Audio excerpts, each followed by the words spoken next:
Hello everybody, it's Andrew Field, and let's get right into the news. While Trump met with allies in Europe, China met with Russia. They're supposedly close now. China gave pandas to Russia, and they give pandas to their allies. It's called panda diplomacy. Russia and China are now helping each other with their economies as well as their militaries. Trump threatened $300 billion in tariffs if China didn't meet him with at the G20 summit, but thankfully Chinese President Xi agreed to meet with Trump. The Union Pacific CEO says the trade war is something we can't screw up, and he says the U.S., Mexico, Canada relations are most important to them. U.S. officials say that they ramped up pressure on Russia by placing malware in Russia's power grid. Trump tweeted it was fake news. Um, Before, Russia inserted malware into our power grid, and the move is to be able to perform cyber attacks if conflict broke out, and for Russian interference in our elections. After U.S.-backed forces took down ISIS's last holdout in March, Syria recently thanked Russia, China, and Iran for their help with the civil war. They warned that Turkey and the U.S. should be the first to leave. U.S. and Turkey opposed Syria for saying the Syrian government abused its human rights. Turkey turned to Russia over the U.S. or NATO for help in Syria. Turkey bought air missile systems from Russia, angering the U.S., potentially ruining a U.S. fighter jet deal. The UN chief urges Russia and Syria to stabilize Syria's Idlib. India recently increased tariffs on 28 U.S. goods. India would make $217 million from the tariffs. This was in response to Trump ending trade concessions on $5.7 billion of goods. Pompeo is heading to India to deepen energy and defense ties. Trump wanted the world to unite on the consensus that Iran committed the Gulf of Oman attack. Only the UK and Saudi Arabia agreed. Adam Schiff, the chairman of the House Intelligence Committee, said that Trump has made us more isolationist, so when Iran escalated things, our allies were not sticking with us as much, which is true. Iran is no longer committing to the Iran nuclear deal, meaning there's no limit to their uranium stockpile. It says their uranium amount would go past the limit unless the EU curbs U.S. sanctions. Pompeo said that the U.S. might tighten Iran sanctions if Iran ramps up its nuclear program. And to make things even worse, Iran recently took down a U.S. military drone. It claimed it violated their airspace. Excuse me. Iran took down a U.S. military drone, and their defense was that it was flying in under Iranian airspace at the time. But the Pentagon, the Pentagon released a map to show that it was in international waters, disputing Iran's claim. Trump says that it may not have been intentional. He was trying to deflect it by saying that they shot it down by a mistake, or it was a mistake. Yep, but then they went on Twitter and were saying that it wasn't a mistake, and they were saying that it was in their area, so they had the right to. 1,000 more troops were recently deployed to the Middle East, and Trump pulled back on an approved military strike on Iran that was reported to have killed, that it was going to kill 150. So Trump's story of it was that 10 minutes before the attack was going to go, he asked about how many people died. They said 150, and he said it wasn't proportionate to an unmanned drone. Now, some of that story doesn't seem all accurate, because in a situation like that, they would release the statistics of like how many people would die like in the briefing beforehand, but I don't think people have been giving him a lot of credit. I think it's his fault that we're in this situation with Iran because he pulled out of the Iran nuclear deal, and although the deal wasn't perfect, um, it we were working with the international community, with the United Nations to hold Iran accountable, and the basics were that the international sanctions would be lifted if Iran stopped like a lot of its nuclear program, and then the part of the program that was left would be inspected internationally and be able to watch any progress made. So that kept Iran out of the international picture, and it was fine. But Trump didn't like the plan, and he got rid of the plan. Well, European countries still were in it, but America was out of it. So it led to rising tensions with Iran, and it got to this point because of him. So I thought that it was a bad move. I thought that there should have been some response, military action for them, keeping escalating things. But it does. I've heard the perspective, and it makes sense that it might have been a good thing because we may be seen as cowards, but um, it shows to the international community that Iran is the aggressor and we're not trying to start war. And that was a big deal for Trump because a lot of people are calling him a warmonger, and could be one to start World War III, and I was even speculating early in his presidency that he would be one to start World War III. So for him to back down from an attack, you know, um, is a good thing, and it shows that he can be presidential.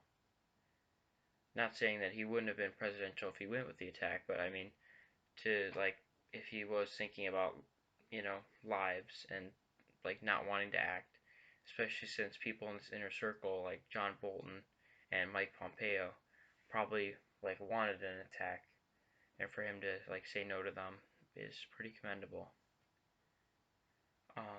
Moving on, Representative Adam Kinzinger, a Republican from Illinois, said that Trump would act if Iran tried anything else, and it would pale in comparison to the next response, which is very good because the U.S. can't just appease and let them continue. So if another incident goes on, it probably will lead to military conflict, which would lead to war.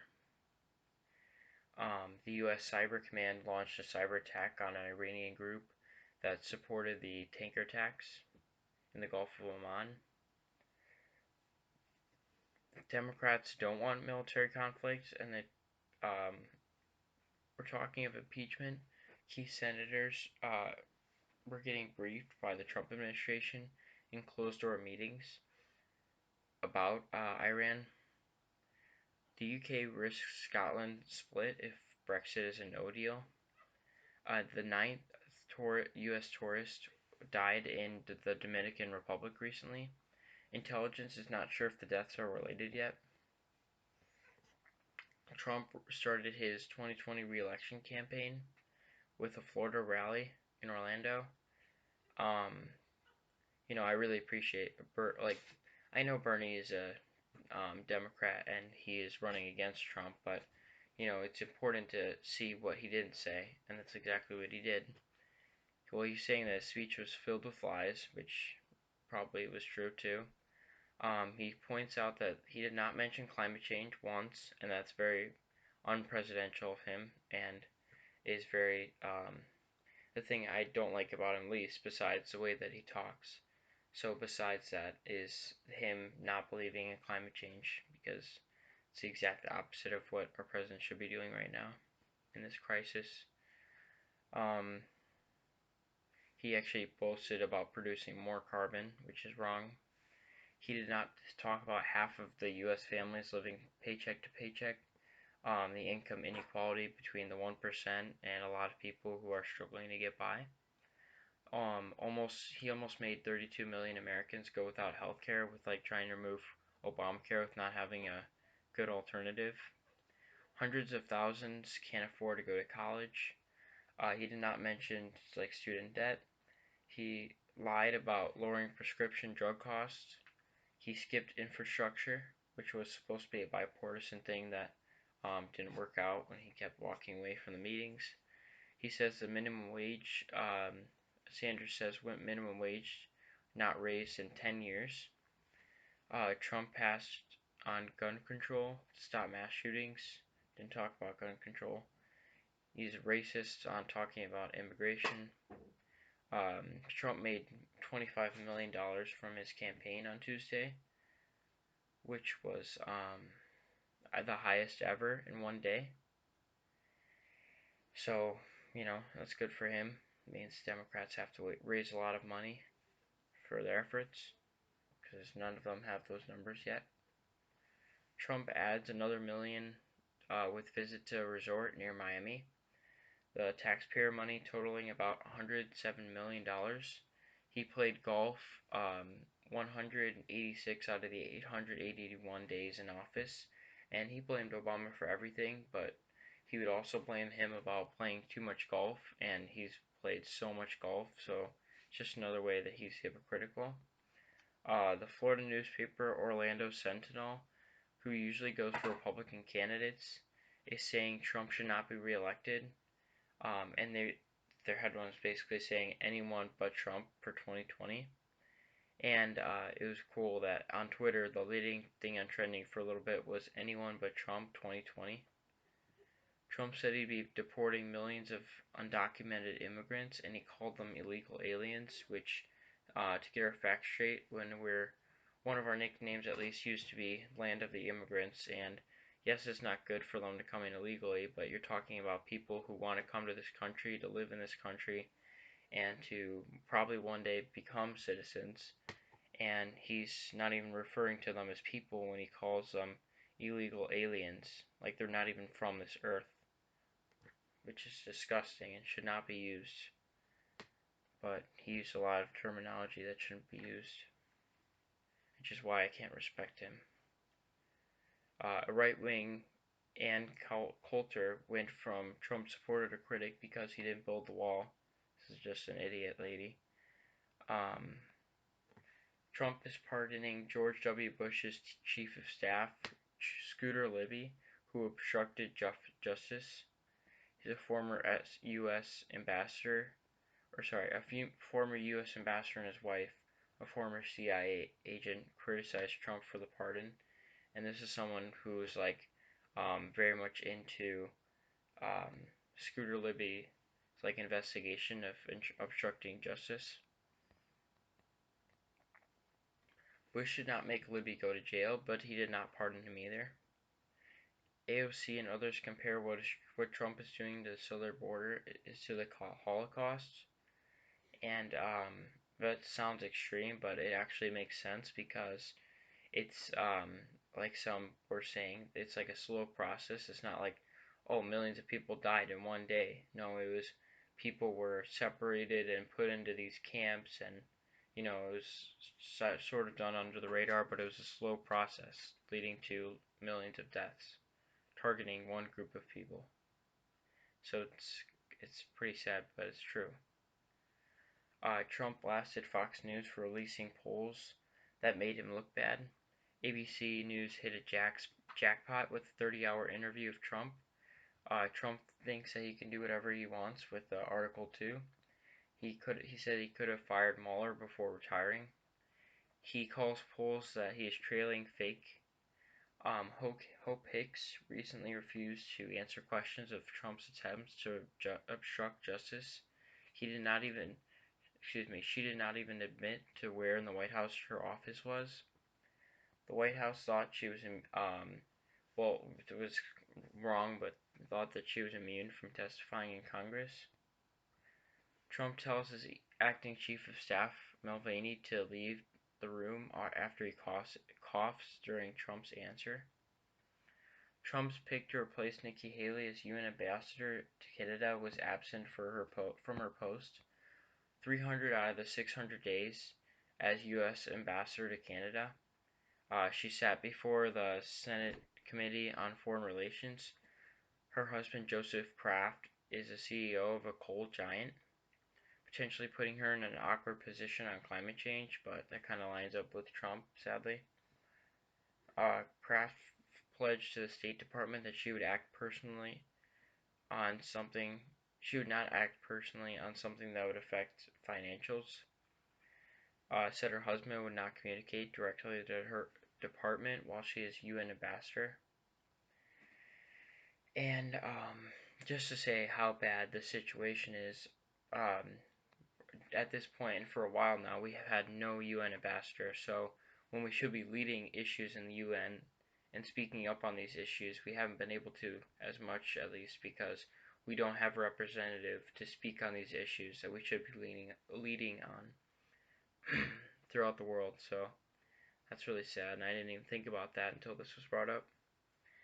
The Pentagon has not briefed Trump on Russia, so this is how sad it's gotten and why Trump should not be president. They're not briefing Trump on Russia, like the placing malware in the grids.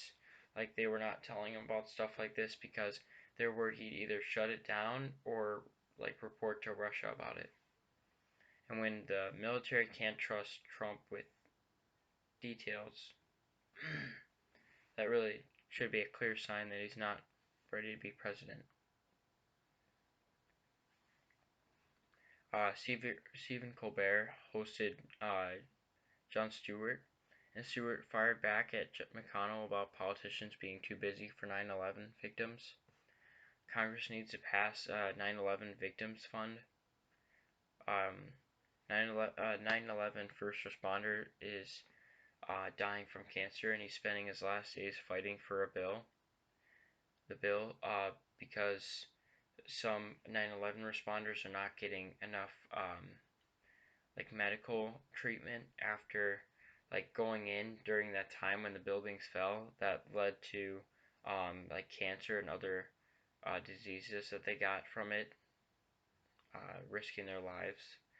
And you know, Congress, that's the easiest bill to pass. That is literally the easiest bill you have to pass about security and health for 9/11 victims.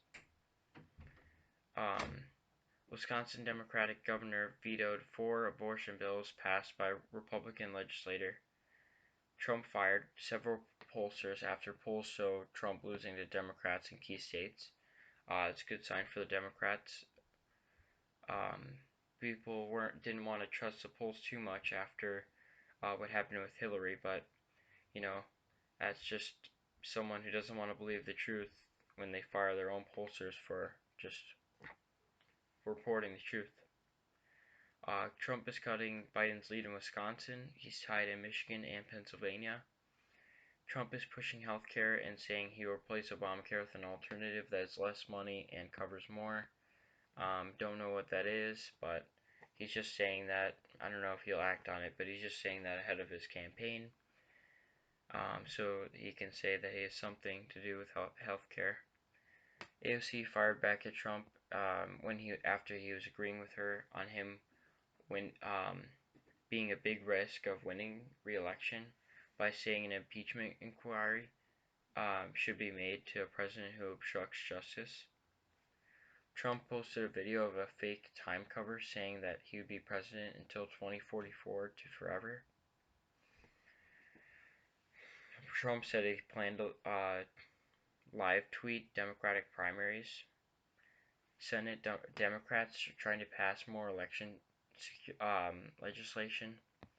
It will be McConnell's big test to see if he can stop it because he's tried to stop a lot of issues that wanted to be passed through the House, but election security doesn't seem to be, at least it shouldn't be a partisan issue. So Republicans should see that this is a huge issue and should go with the House to pass this election security bills. Mexico recently detained 800 undocumented immigrants. 2 million Hong Kong protesters shut down streets around government offices, demanded that the city leader step down and the controversial bill be withdrawn, not only suspended. Chief Executive Carrie Lam issued an apology, but the protesters rejected it. They had silence for a 35-year-old man who plunged to his death protesting. He was seen to them as a martyr. Hawaii says the U.S. ban will cost them $30 billion in lost sales in 2 years. Justice Trudeau, excuse me, Justin Trudeau banned single-use plastics in 2021. The EU banned 10 single-use plastic items that most often end in the ocean. In 2016, the world generated 242 million tons of plastic waste. It was reported that Germany needs to ease rules to hit 2030 goal of being 65% renewable energy. That's a great goal though to have, and Germany's doing a really good job at renewable energy and being environmentally friendly. Sudan's new leader is Lieutenant General Mohammed Hamdan, who is accused of genocidal violence. His unit cleared thousands of pro-democracy protesters out of the capital Khartoum. Hamdan defected from then-ruler Bashir in favor of the uprising because he wanted to rule. Hamdan calls himself a savior and said in an interview that the military attacked civilians because of provocations. Protesters egging the Sudan military to respond, which could have been the case, but it's no right to get all the pro-democracy protesters out of there unless you don't want them to decide by an election and you just want to rule yourself. General Hamdan has 4 wives and a primary school education. War made Hamdan rich. Sudan's leader is supposed to be Lieutenant General Abdel Fattah al-Burhan. The former leader, Bashir, was seen for the first time since ousted to be tried for corruption charges. A power failure leaves 44 million in Argentina and Uruguay without power. Jon Stewart had an emotional plea for the 9/11 fund that he made to Congress, and he was saying that it's disappointing that a lot of them didn't show up.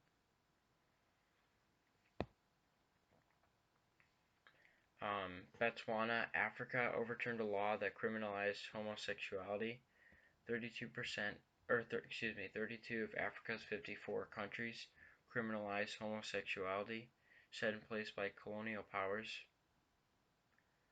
Mauritania, an African country, could have its first election since its independence from France in 1960. Its first leader was ousted by a military coup, and I have a hard time pronouncing this. Mauritania, I hope that's how you say it, was the last country to abolish slavery in 1981. Slavery continues from a lack of enforcement. AOC had a wishy-washy answer on Biden's misconduct, but I agree with her saying that he did not do sexual misconduct, but there's probably discomfort with women by the way he was touching them. The Supreme Court reaffirms precedent that the state and federal prosecutions for the same offense can go with the state and federal prosecutions. A 4-month-old is a victim of the separations, is the youngest victim, a 4-month-old baby being separated from his parents. Oregon votes to price emissions from large polluters in the state economy. California makes amendments to vaccine bill to tighten vaccine exemptions amid the measles outbreak after Governor Gavin Newsom raised concerns that the bill could create immunization. Flesh-eating bacteria are more common in Delaware Bay because of climate change. Atlantic Project, funded by the UN, found the Atlantic Ocean losing oxygen needed for underwater life that causes climate change as well. The oceans take 90% of the global warming. Internet named Boaty McBoatface made a scientific discovery about climate change. Paris Air Show unveils electric plane Alice. Study finds working long hours increases the risk of having a stroke. Roy Moore is running again for Senate after last Senate failure over sexual allegations. And that's good for a Democrat because that's the perfect time to come into a place that they wouldn't usually win. A witness confesses murder of the Islamic State prisoner, not a Navy SEAL. A study found that hyenas once walked in the, a report found that hyenas once walked in the Arctic. The National Oceanic and Atmospheric Administration said a major upgrade was made to weather systems to predict severe weather predictions, made in part after Hurricane Sandy. NASA is allowing private citizens travel to the International Space Station. Jeopardy CEO acknowledges the handling of the MAX jet safety warning was a mistake. A black Boeing employee sued after finding a noose hung over his desk. A couple in Phoenix was harassed by police after their daughter stole a towel. Migrants face bad conditions in detention centers with sinking and having no soap and overcrowding. U.S. cities not going to participate in immigration raids on recent arriving families that came illegally. Genius accuses Google of stealing its content. Facebook launches their own cryptocurrency. One was dead, 3 injured in a California Costco shooting. 31 million accounts saw Murder Mystery, the biggest opening weekend for Netflix film. Parents brawl after they didn't like a 13-year-old umpire's call at a 7-year-old baseball game at Lakeland, Colorado. Jeopardy champion James Holzhauer donates over $1 million to a pancreatic cancer company in honor of Alex Trebek. Matt Frey, the creator of Pepe the Frog, sues to keep Pepe out of white nationalist websites. InfoWars reached an agreement with artists after Pepe appeared on a poster with Alex Jones. The U.S. women's soccer team beat Thailand a record 13-0 in Cup, beat Chile 3-0, and beat Sweden 2-0, so they haven't let a goal and they're undefeated. Sorry for the long video, guys. I know it should be shorter, and they will in the future. Thank you for staying this long if you have. And please like and subscribe if you want more. And I'll see you all in the next video. Peace out.